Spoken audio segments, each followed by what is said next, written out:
புரட்சித் தலைவர் எம்ஜிஆர் அவர்கள் ஜாம்பவானையும் விட்டாந்தராசையா கோடீஸ்வரனை நம்பி இந்த கட்சி ஆரம்பிக்கிறது. புரட்சித் தலைவர் எம்ஜிஆர் யாரை நம்பி கட்சி ஆரம்பித்தார்னா ஒரு சாதாரண அதிமுக கடைக்கோடி தொண்டரை நம்பினார். நாட்டில் எத்தனையோ பேர் கட்சி ஆரம்பிச்சிருக்கிறாங்க. ஒன்றிய செயலாளர் மாதாளம் கருப்புசாமி அவர்களுக்கு தெரியும். இந்த ஒன்றிய செயலாளர் செல்வகுமார் அவர்களுக்கு தெரியும்.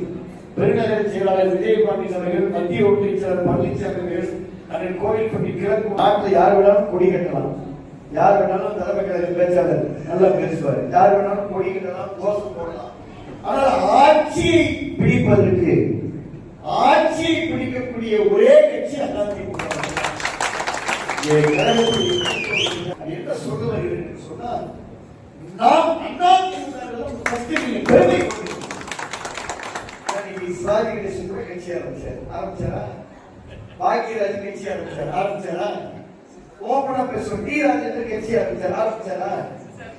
எஸ்எஸ்ஆர் கட்சி ஆரம்பிச்சாரு. எல்லா நடிகரும் ஆரம்பிச்சாங்க. இப்போ ஆரம்பிக்கிறாங்க. அதுக்குள்ள நான் போகல. ஆனா புரட்சி தலைவர் எம்ஜிஆர் என்ற ஒரு மாபெரும் சக்தி மட்டும்தான் எம்ஜிஆர் மன்றம் என்ற கட்சி ஆட்சி பிடிச்சது. எப்படி பிடிச்சது? இன்னைக்கு பூத் கமிட்டியை போடுங்க அப்படின்னு நம்ம கடம்பூர் என்ன சொல்றாரு. உறுப்பினருக்காக சரியா கொடுக்கணும் அந்த காஞ்சி பன்னீர்செல்வம் சொல்றாரு. ஒன்றியம் தான் சொல்றாங்க. பூத் கமிட்டியை போடாம, வீடு விழா போய் பிரச்சாரம் பண்ணாம, தேர்தல் நேரத்துல நாமினேஷனுக்கே போகாம, தேர்தல் நேரத்தில் தான் நியமித்த வேட்பாளர்களுக்கு பிரச்சாரம் செய்யாம, ஏன் இந்த நாட்டிலே இல்லாம, நல்லா எண்ணி பாருங்க, இந்த நாட்டிலே இல்லாம குடிப்பிடிக்கவில்லை, கோஷம் போடவில்லை, நாமினேஷனுக்கு போல பிரச்சாரம் பண்ணல, ஆர்டிஓ ஸ்கூட்டிக்கு போல பிரச்சாரத்துக்கு போல தன்னுடைய வேட்பாளர்களுக்காக பிரச்சாரம் கேட்கல. இந்த நாட்டிலே ஒரே ஒரு தலைவர் படுத்துக் கொண்ட அமெரிக்காவுடைய குரூப்பில் மருத்துவமனையிலே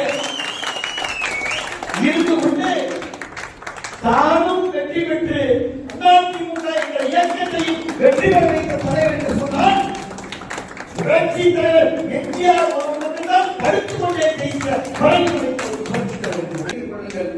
அதிமுக ஒரு மிகப்பெரிய ஆரம்பம்.